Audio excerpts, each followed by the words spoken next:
أم خالد ترحب بالضيوف من بعيد وقريب، وتهدي هذه الشيلة لعيالها المعاريس.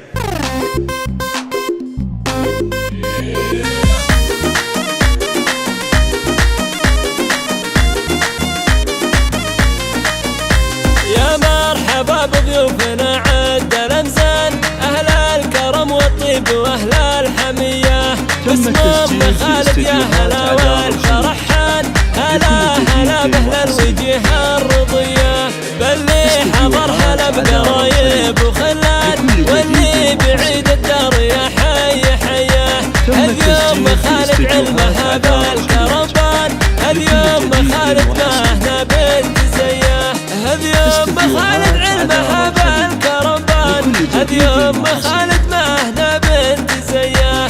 شيخة عرب وفعلها خير برهان، تستاهل عذاب البيوت الشجية، بزواج أهل الطيب وطوال الأيمان، أهل الكرم والطيب والمقدرية، واخوانك اللي بالمهمات فرسان، أبو فراس الليث جزل العطية، وخواتك اللي فيهن الزين رويان، ميزات بالصفات البهية، خوالك أهل الطيب والنعم دهمان، والصاعب أهل المنة الحاتمية. لكل جديد وحصر.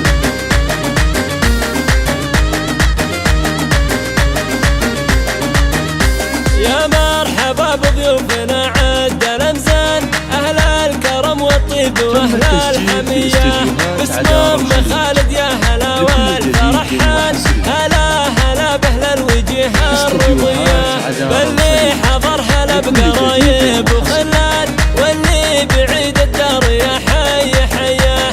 اليوم خالد علمها بالكربان، اليوم خالد مهنا بنت زياه، اليوم خالد علمها بالكربان، اليوم خالد مهنا بنت زياه. شيخة عرب وفعلها خير برهان، تستاهل عذاب البيوت الشجية، بزواج أهل الطيب وطوال الأيمان، أهل الكرم والطيب والمقدرية، واخوانك اللي بالمهمات فرسان، أبو فراس الليث جزل العطية، وخواتك اللي فيهن الزين رويان، متميزات بالصفات البهية، خوالك أهل الطيب والنعم دهمان، والصاعب أهل المنة الحاتمية. عدارة شديد لكل جديد وحصري. استديوهات عدارة يا مرحبا بضيوفنا